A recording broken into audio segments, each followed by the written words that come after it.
Menteri mengambil langkah untuk mengubah UN itu menjadi AM. Jadi AM itu mengukur seluruh kemampuan peserta didik terhadap seluruh satuan pendidikan, baik itu SD, baik itu SMP, baik itu SMA, madrasah, aliyah atau madrasah sanawiyah, termasuk pendidikan kesetaraan. Dulu tidak, pendidikan kesetaraan dialihkan kepada program paket C, tidak digabung menjadi sana. Maka terjadilah paradigma perubahan UN menjadi AM untuk menyikapi bagaimana kualitas mutu pendidikan itu di abad 21. Apa yang dicari dari kegiatan terjadinya AM? Muncul kecakapan hidup di abad 21. Kecakapan apa yang diminta? Itu ada belajar dan berinovasi. Ada kecakapan menggunakan teknologi. Kita wajib mengerti teknologi dan informasi. Kalau tidak, mati kita ketinggalan di dunia. Yang ketiga, kecakapan hidup untuk bekerja dan berkontribusi pada lingkungan sekitar. Kan lengkap di sana, ada jiwa gotong royong, ada jiwa kreatif, ada jiwa mandiri, ada pengenalan sesuatu, termasuk juga tidak pernah tinggal beriman dan bertakwa kepada Tuhan Yang Maha Esa. Itulah yang dituntut terjadinya paradigma perubahan AM. Akan kita ciptakan mutu pendidikan yang melahirkan peserta didik yang berjiwa Pancasilais. Apa yang akan dicapai dari kompetensi siswa? Ada dua arah tujuan. Kecakapan hidup di abad 21, ada profil pelajar Pancasila. Untuk mewujudkan dua tujuan yang warna biru itu tadi, disitulah muncul asesmen nasional. Di balik itu, asesmen nasional ada 3 problem yang harus diselesaikan oleh sekolah. Yang pertama itulah yang dinamakan dengan AKM, asesmen kompetensi minimum. Yang kedua dinamakan survei karakter. Yang ketiga dinamakan survei lingkungan. Jadi nggak usah pening-pening Bapak Ibu. Apa yang ingin dicapai oleh sekolah, tentu kan terhadap bagaimana hasil belajar siswa. Apa yang ingin dicapai oleh siswa itu dia. Kecakapan hidup abad 21, yang saya bilang belajar berjiwa Pancasila. Macam mana untuk mewujudkan itu? Disitulah lahirnya asesmen nasional. Tujuan dan manfaat asesmen nasional. 1. Asesmen nasional menghasilkan informasi untuk memantau perkembangan mutu dari waktu ke waktu. Sedangkan UN tidak. Habis UN sudah kan tak nampak. Tapi kita yang berada ini, yang B, kesenjangan antar bagian di dalam sistem pendidikan. Misalnya ada kelompok sosial ekonomi di satuan wilayah antara sekolah negeri dan swasta, antar daerah, antar kelompok berdasarkan atribut tertentu. Maka dapat dibaca dari asesmen nasional. AM bertujuan menunjukkan apa yang seharusnya menjadi tujuan utama sekolah. Jadi kita yang menentukan itu bagaimana pengembangan kompetensi dan karakter siswa. Jelas di sana. UN tidak nampak, nanti nampak perbandingan nanti. Nomor 3, AM memberikan gambaran karakteristik esensial sebuah sekolah yang efektif untuk mencapai tujuan tersebut. Manfaat asesmen nasional. Ada 3 juga. Yang pertama, potret kualitas pembelajaran di sekolah. Yang kedua, adanya umpan balik peningkatan kualitas pembelajaran di sekolah. Yang ketiga, dasar untuk penyusunan program peningkatan kualitas pembelajaran di sekolah. Itu ada 3 manfaat AN secara umum. Lanjut. Di sinilah Bapak Ibu kalau pengen penjelasan perbandingan AN dengan UN. Tujuan pembelajaran di AN apa? Di UN apa? Apa di sana? Untuk mengevaluasi mutu terkait sistem SP. Sedangkan UN untuk mengevaluasi capaian hasil belajar pada murid. Jadi kalau murid dapat nilai tinggi, ya untuk murid lah, untuk sekolah nggak ada. Tamat dia SMA 1 tahun, ya lepas lah gitu saja. Itu UN. Itu kalau AN tidak, kita akan dipantau terus oleh nasional. Jenjang penilaian semuanya. Tapi kalau UN tidak kan, hanya SMP, MTS, SMA, MA, SMK, SD tidak ada.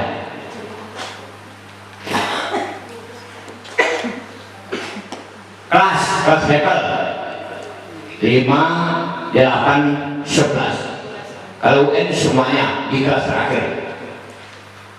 Subjek seluruh siswa yang dipilih secara acak. Kalau UN semua siswa di setiap akhir jenjang. Lanjut. AN terbagi 3, AKM, survei karakter, survei lingkungan. AN terbagi lagi, asesmen literasi membaca, asesmen numerasi. Hanya ada 2. Ingat, AKM terbagi 2. Jadi nanti Bapak Ibu kalau belajar di rumah atau di HP, ini aja yang dibuka, yang inti-intinya. Jangan sampai tak tahu AN itu apa. Ini dia pembagian dari AN itu. AKM terbagi 2, itu yang dijadikan uji. Apakah ada penulisan untuk siswa? Ada di ujian sekolah nanti. Tetap ada cuma itu tipenya. Asesmen literasi, asesmen numerasi. Kalau numerasi itu tadi menghitung, memahami, mengaplikasi, bernalar. Kalau literasi membaca, memahami, menggunakan, mengevaluasi, merefleksi. Nah, sudah jelas semua tadi. Seluruh satuan pendidikan, tidak semua murid dipilih sampel secara acak melalui dapuri. Tidak, kita tentukan. Nah, dia kita harus hati-hati. Nah, ini jadwal sudah nampak di sana. Untuk SMA ada 2 hari. Satu tes literasi 90 menit hari pertama, survei karakter 30 menit. Yang kedua, tes numerasi 90 menit hari kedua, survei lingkungan 30 menit. Ya, itu yang menjadi soal AN nanti, AKM nanti. Nah, lanjut.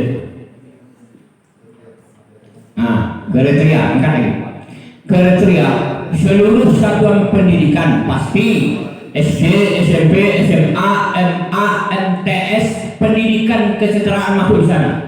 Yang kedua, tidak semua murid. Nah, ingat tuh, hanya 45 untuk anak SMA.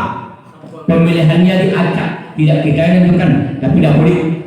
Udah tuh setiap peserta mengerjakan tes literasi membaca, tes literasi numerasi atau matematik itu, survei karakter dan survei lingkungan.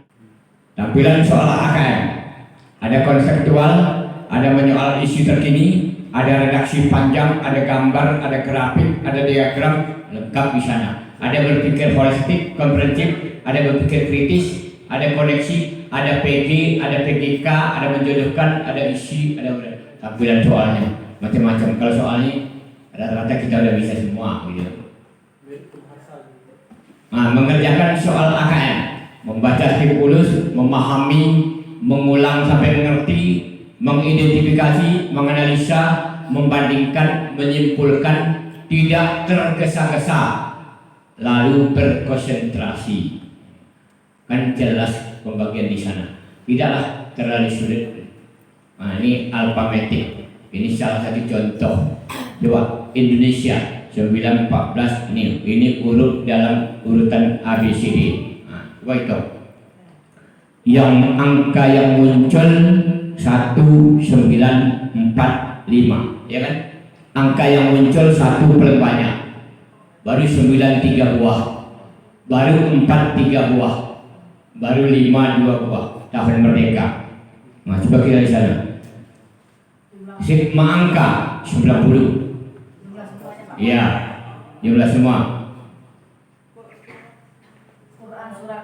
Al-Balad negeri kan cepat huruf ABCD rupanya kan. Jumlah angka semuanya 90. Rupanya 90 dilarikan kepada Islam. Surah Al-Balad negeri Indonesia. Ya, ini salah satu contoh di alfabetiknya. Kabar nomor ini nomor. Bagaimana siswa membaca itu? Inilah yang saya hayal-hayal itu. Apa kesimpulan kita dari AKM? Tuh, 1. Asesmen nasional digunakan sebagai dasar perbaikan kualitas pembelajaran. 2. Dalam asesmen nasional, pemetaan aspek pendukung kualitas pembelajaran di lingkungan sekolah dilakukan melalui survei lingkungan. Apa yang mendukung sekolah itu? Seperti taman semak-semak ini kita bersihkan, gitu kan? Sekolah tidak dicat, kita cat. Itu survei lingkungan itu. Sekolah tidak ada infokus, kita berikan infokus, gitu. Itu yang dikatakan survei lingkungan itu. 3. Salah satu instrumen AN adalah survei karakter. Dalam survei karakter memiliki tujuan utama yaitu mengukur hasil belajar non kognitif, menyangkut sikap, kebiasaan dan nilai Pancasila. UN tidak ada itu, gitu. Yang keempat, perbedaan AN dan UN adalah UN dilakukan semua siswa, sedangkan AN siswa sampel untuk SMA 45. 5. Ragam butir soal pada AKM, PG, ya, PGK, uraian, isian singkat, menjodohkan. Jadi Bapak Ibu lah yang membuat soal itu nanti itu. Pilihan ganda kompleks, menjodohkan, uraian, isian singkat. Nah, naikkan dulu. 6. Dalam pelaksanaan AKM, konten dalam literasi membaca mencakup informasi dan fiksi. Untuk literasi membaca terdiri 2, teks informasi dan fiksi. Yang ke-7, kompetensi minimum yang dimaksud dalam AKM adalah kompetensi dasar siswa untuk mempelajari seluruh materi, berarti materi apapun. Yang ke-8, ciri soal AKM, soal bersifat relevan dengan dunia nyata dan aplikatif. Jadi tidak terfokus lagi kepada buku. Yang ke-9, kelebihan AKM dibandingkan UN menekankan pada penguasaan kompetensi dan penerapannya dalam konteks kehidupan. Itu kelebihan AKM. Sedangkan UN tidak. UN itu kan hanya menguasai soal untuk mencapai hasil kognitif. Itu UN. Sedangkan AKM tidak. Ya. Bagaimana menerapkan soal matematika, cerita sejarah, sosiologi dalam kehidupan sehari-hari. Yang ke-10, hasil AKM untuk mengevaluasi pembelajaran. Yang ke-11, level asesmen literasi pada SMA ada 2. Ya kan? Paham ya? Level asesmen literasi pada jenjang SMA terdiri atas 2 level. Ya, level literasi membaca, level literasi numerasi. 12. Di jenjang SMA, SMK, asesmen numerasi dilakukan 1 level saja, tidak ada 2-nya. 13. AKM di tingkat SMA 36 soal. Anda nampak di sana. 14. Peran AKM pada jenjang SMA dapat mempengaruhi kelulusan siswa, di mana AKM mendorong perbaikan mutu pembelajaran. Naik kan? Nomor 14 jadi turun sedikit. Peran AKM pada jenjang SMA mempengaruhi kelulusan siswa. Nah tuh, jalan. Karena di sana semua terlibat. Ada survei karakter, ya kan? Ada survei lingkungan, ada AKM sendiri. AKM sendiri kan bahasa kasarnya soal gitu aja. Cuman bahasa kerennya kan AKM gitu. Padahal kalau kita mulai soal, ya. Yang ke-15, salah satu ciri pembelajaran berbasis kompetensi adalah belajar untuk pemahaman konsep dan keterampilan. Yang ke-16, keterkaitan antara AKM dengan kurikulum secara keseluruhan adalah AKM memperhatikan apa yang seharusnya diajarkan oleh guru di tiap kelas.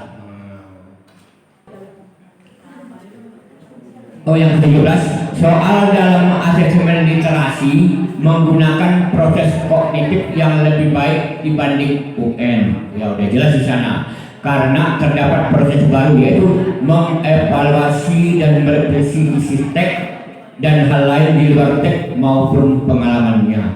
Jadi kita tidak terfokus lagi pada soal-soal seperti ujian nasional. Jadi di sini sudah bebas semuanya. Yang ke-18, hasil AKM literasi dan numerasi dapat digunakan untuk menyusun strategi pembelajaran yang efektif dan berkualitas terhadap pembelajaran lain dan menyesuaikan pembelajaran sesuai tingkat kompetensi siswa. Yang ke-19, tindak lanjut yang dapat diambil oleh sekolah terkait AKM adalah merefleksi hasil AKM dalam pembelajaran. Setiap guru-guru dapat membangun kompetensi serta karakter siswa. Lanjut, yang terakhir 20 ini. Ini yang 20. Keterkaitan antara pelaksanaan AKM dan tantangan pembelajaran berbasis kompetensi yang ada guru adalah hasil AKM dirancang untuk memberikan informasi mengenai kompetensi siswa pada dasar literasi membaca dan numerasi.